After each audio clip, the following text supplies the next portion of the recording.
Right, zvafumuka manje. Muri yeZimbabwe ndadzoka neimwe nyaya panapa yandiri kusangana nayo yandiri kuona pari kunzi VP Chiwenga vakanzvenga kuenda kwaTinashe Mugabe vakaendera kuChina. That's the situation. Nyaya iri kutaurika zvamanje manje. So company yeZANU-PF nevamwe vecho vaya vanenge vachingoshanda mumabasa zvisingabhadharwe, vanoshandira company isingabhadhare, musazondinedze muchiti wazviona kupi zvotaura chichi. Nyaya iri kubuda panapa iyi.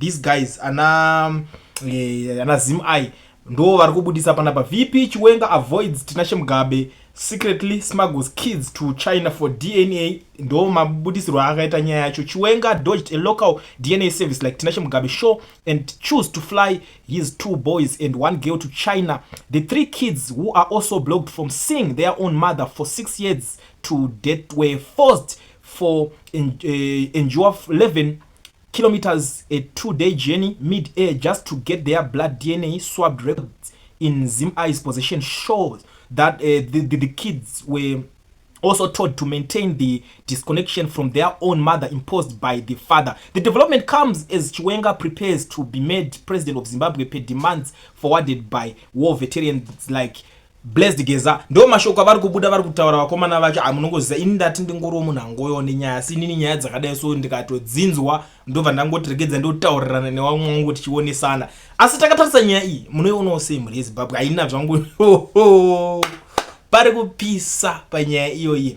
Vamwe vanozotanga kuti siyana nenyaya dzemumabhedroom emunhu munodzidii, nyaya dzemumba make siya aite zvemhuri dzake. Munozviziva guys imimi kuti nyaya dzakadai so idzi zvikuzonzi munhu siya aite zvemhuri dzake zvechinchi, it's a no, because as long as munhu ari mudhuze kana kuti achitambira mumaoffices ningirikini mapublic offices, vanhu vanotodhiserva kuziva everything. That's why uchinzi kune first family, kune vana vemunhu life yake zviri kurarama sei, mwana kana wamutungamirira kaonekwa achiputa mbanje achita sei, zvinoswera zvabuda. Why? Because fanenge zvida kuonekwa imimi ndimi muri kuleader nyika, munofana kuleader nyika by example. Ndo nyaya inenge ichitaurika. So panapa ndangoti ndingopfura nepo muri yeZimbabwe ndingotaura nyaya yamino munoiona se ndakutosiya audio panapa mutosara muchiona. Kana mapedza kulike this video mozondiudzawo zvamuri kufunga panyaya iyoyi in the comment section. Chaicho chokwadi chakataurwa naGeza.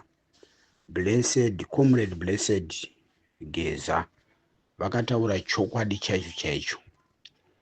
Kana nhasi vaMunangagwa vakatanga kuti war veteran ngaachererwe zvibhorani, hazvisi kureva chinhu kana kunyengetedza kwachoka hakuna kana direction, nekuti Comrade Geza vakataura vachiti hondo haina kurwiwa nemaComrades chete, hondo yakarwiwa nemaZimbabweans ese, noti maComrades maaipinda aiwana chikafu, vaiwana mbatya, zvakare mabusinessmen vakatotaura vakati ana matambanadzo, vana ubvoruno, vanhu vaiita mabusiness munguva idzodzoka vaikontributa muhondo yechimurenga, vakakombatsetwa nani hondo yapera nyika yatorwa. Zvakureva kuti Povo yakarwa hondo. ZANU yainzi iwe neni tine basa, takanga tirimo munguva idzodzo dzekutambura kwatakaita. Tine hama dzakaurayiwa dzichinzi muri kusapota magandanga, huku, mombe, mbudzi zvikapera munguva iyoyo. Ko nhasi magandanga onzi anochererwa zvibhorani mudzimba, kunyengetedza kwachoka hakusi kutomboreva chinhu. Ende pamusoro pazvo futi zvibhorani zvaakutanga kutaurwa nekuti Comrade Geza vataura.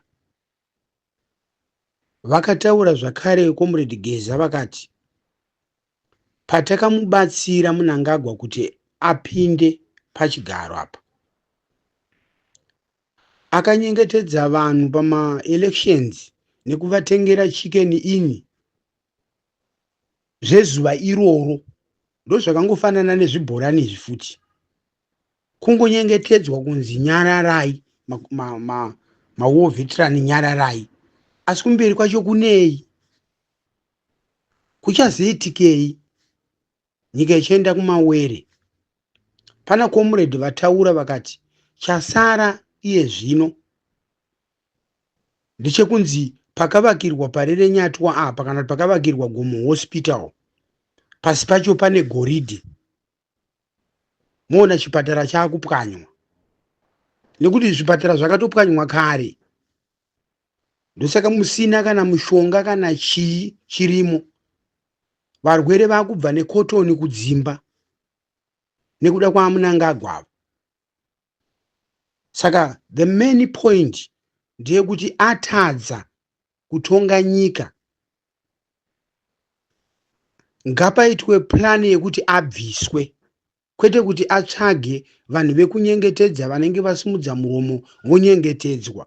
Ivo vanyengetedzwa vacho dai kunyengetedzwa kwacho kuri kwelife yese, zvino kunyengetedzwa panguva yavo wataura wobva watongonzi zvako zvakwana, potse potse unonyengetedzwa asi mashoko awakataura achivarwadza, woisirwa chibhorani mangwana uyo wourayiwa. Zvabhadharei?